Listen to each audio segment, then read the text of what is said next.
No mai hoki mai. Lovely to see you again, Kelly. Hi. Hi. Now, ko koe taku anahira o te pauaka kai. You're going to be my angel of the lunchbox, are you? I'm going to try, yeah. That lunchbox thing is tricky for lots of mums, so hopefully this will be really helpful. Okay, haha wa taua mahi te rane. What are we going to make today? So we're going to make a coconut and banana cake that's great for kids. It's gluten-free, it's nut-free, it's dairy-free, so very kindy, daycare, school-friendly. And we're going to make some mini corn fritters, which are just plain delicious. It's such a great idea because sometimes we think hanueti, we think sandwiches, bickies, we don't think of cool things like a fritter. Yeah, and I think the middle of the day is a great time to present something really colourful because actually they're quite open. I find dinner time tricky as a time of day to introduce new foods, but in the middle of the day when they're starving from play, it's actually quite a good time. Hey, tino tika tau, you're so right, because they're too tired at the end of the day. I don't know. Kei a koe ngā pukinga katoa, you got all of the mama skills going on, so what are we up to first? We're just going to mash some bananas. So they'll need to be really, really ripe. So what we're going to do with this cake is aim to have as little added sweetener as we can. We're just going to use a tiny bit of honey. So if we have these bananas at their ripest, it's going to result in a sweeter cake. And we'll need a food processor. Nā te whakahanumi, we've got the food processor good to go. Kei te hihiri te ngākau, I'm so excited that that's just all, put everything in there. Haha ngā kai whakauru, what are the ingredients? So, as well as the banana, we're going to do 1 1/4 cups of desiccated coconut, preferably organic because we're looking to avoid preservatives, unnecessary additives. We're also going to add 1/4 cup of coconut flour. We're going to add 1/2 cup of rice flour, 1/2 cup of coconut cream. You could use yogurt here instead if you wanted to as well. 1 tablespoon of honey. You could use maple syrup or rice malt syrup if you wanted as well. 4 free-range eggs. 1 teaspoon of vanilla extract, 3/4 of a teaspoon of baking soda, and just 1 teaspoon of apple cider vinegar or lemon juice. Okay, me whakahanumi. So that's it done.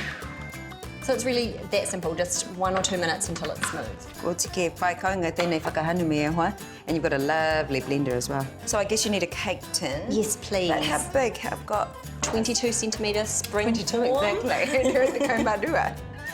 So we're just going to line this with baking paper. Okay. A piriki ngā taha, and it should stick to the sides with a bit of water. It'll just help stick it into those corners. All right, so we're just going to pour our batter in. All we're going to do now is just give it a little bit of a wiggle to flatten it out. And then what we're going to do, which is a little bit unusual, is set it aside for 10 minutes. Because we've used coconut flour, which absorbs lots and lots of moisture, and so this looks like a fairly runny mixture, but if we give it 10 minutes, the coconut flour is going to absorb a lot of that mixture and it'll soften up and thicken up really beautifully. He roto te umu, so that's in the oven. How long for? So we're going to cook it for 50 minutes until it's golden and it's nice and firm to touch. And what I do is put it into my phone. I'm often so busy with my daughter and cooking dinner that I just have to put it in my phone. So timer for 50 minutes. Yeah, 50 minutes. E kore rawe e wareware a tāua, we won't forget Perfect. now. Kaore roa ka māua te keke, so the cake will be ready soon. I guess we're onto fritters? Yeah, so we're going to make some mini sweet corn fritters and we're going to add spring onion and feta for something a bit different. Maybe I'll get chopping with the garlic and the spring onions, and you could break the eggs in. Ka pai. Kia toru ne, so 3 of those. And again, this is a really easy 1 bowl affair, not complicated at all. Hea ngā kai whakauru e nei. And so what are our ingredients from here on? So to the eggs and the garlic, we're going to add 1 tin of sweet corn, a teaspoon of ground cumin for just a bit of yummy flavour. We're going to add 1/4 cup of tapioca flour and 1/4 cup of brown rice flour. We're then going to add 1 teaspoon of baking powder and a little bit of sea salt and cracked black pepper. Hanumi tiane, so I'm just mixing this all up. Yeah, so we're going to mix it really well at this stage because we're just sort of going to fold through these final ingredients. So it's going to make about 40 little fritters, and I'm all about bulk cooking and things that can be frozen. So I would, rather than making a batch that then everyone has to binge on for 3 days, you put them in the freezer and you stick them from freezer straight to lunchbox. Okay, kua pai, kua rite wena aniana, so they're all nice and ready, good to go. So we're going to add that spring onion and mix that through really well. It's looking good already. Tukuna ki rata, maka koe awhina. I'll do that too. And so we'll just crumble it in roughly. So about how much feta have we got in there? 80 to 100 grams, which is roughly half a supermarket block. Ka pai kua rite. So is that ready? That's us done. How te momo henu e pirangi ana, and what sort of oil do you want? So I use either coconut oil or ghee for frying. They're both really high heat stable. The problem with using olive oil or vegetable oils is that they degrade once you hit them with high heat, and it's not very good for you. And so what you want to do with the temperature is to be really guided by the first ones that you do, because you want to get that sweet spot so that it's going to not spread too much straight away, but also not cook so fast that it's burnt before you have a chance for the egg to set. Kua rua miniti pea, so it's only about 2 minutes and then you're ready to turn. Yeah, about 2 minutes each side. You want to see bubbles all over the surface. And you can, these will hold together quite sturdily, so you can always give them a bit of a, peek. Karuhi kia, they look picture worthy, Instagram worthy so far. Yeah, these are ready to go. So we'll grab a plate. Right. And I've just popped a little bit of grease paper on there. Grease proof. Yes.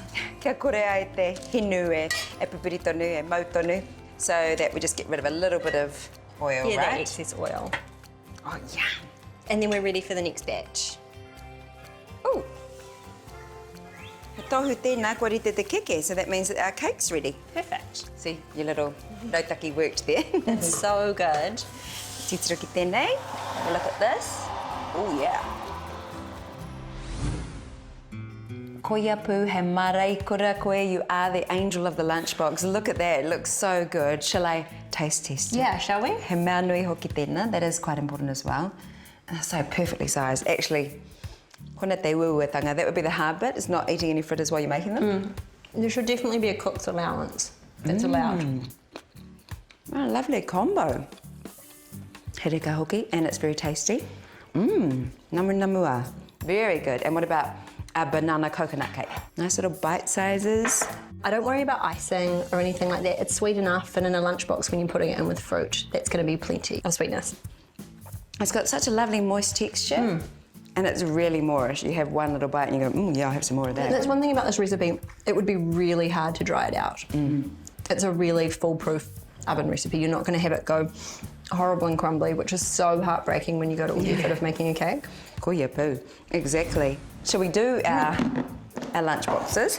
So when I'm putting together a lunchbox for my daughter, who's 3.5, variety is definitely the key. She's really responds to different colours and different things going on, and if it was to be the same thing every day, that doesn't work so well. So we'll get some of our fritters, and then we'll get a little bit of the cake. Me whai whakaro ki te pakeke o te tamaiti, and depends upon how old they are as to how much. I have a 3.5-year-old that eats tons, so a really packed lunchbox is super important.